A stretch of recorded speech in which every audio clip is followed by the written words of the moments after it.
Here's a bold statement. Black Phone 2 defies everything you think you know about slasher horror films. But here's where it gets controversial. While most slasher movies thrive on a high body count, this sequel does something almost unheard of. It delivers 0 kills in the present timeline. Yes, you read that right. And this is the part most people miss. It's not just a lack of gore. It's a deliberate, daring choice that challenges the genre's very foundation. So, how does it work? Let's dive in. Spoiler alert. If you haven't seen Black Phone 2, proceed with caution. Director Scott Derrickson and writer C. Robert Cargill, the minds behind the original The Black Phone, have reunited with Blumhouse and Universal Pictures for this highly anticipated sequel. Despite the common slasher mantra that bigger is better, the film takes a shockingly minimalist approach to violence. The Grabber, the masked villain played by Ethan Hawke, is back from the dead, literally, seeking revenge on Finn, Mason Thames, and his sister Gwen, Madeline McGraw. But here's the twist. While he terrorizes them relentlessly, he doesn't actually kill anyone in the present. Every death we see is a flashback, a haunting reminder of his past atrocities.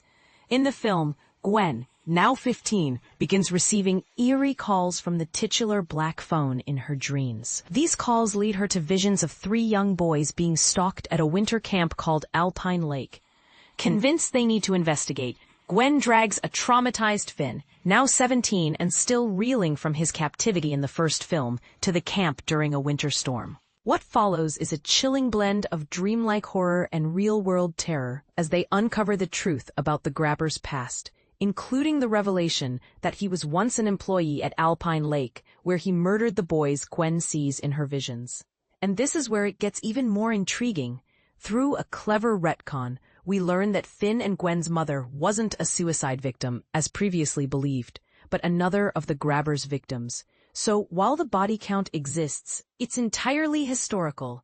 This approach isn't entirely unprecedented. April Fool's Day, for instance, famously tricks audiences into thinking there are kills when there aren't.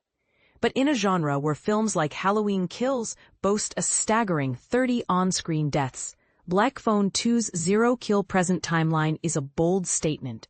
It's a move that forces audiences to question, do we need constant bloodshed to feel scared? Or can tension and psychological horror be just as effective? Derrickson and Cargill aren't strangers to this kind of storytelling. In Sinister, one of the most terrifying films ever made, most of the violence is confined to found footage, with the present-day kills saved for the climax. With Black Phone 2, they've taken a similar risk, opting for innovation over convention. In an era where franchises often play it safe, this sequel swings for the fences, and it's hard not to admire that. But here's the question that'll spark debate. Is this the future of slasher films, or a one-off experiment? While characters like Jason Voorhees from Friday the 13th have racked up over 180 kills, there's only so far you can push the bigger is better approach before it becomes absurd. Slasher villains in space, anyone? Black Phone 2 leaves room for growth, assuming a 3rd installment is on the horizon. Whether you love it or hate it, one thing's for sure, this film is a conversation starter. So, what do you think?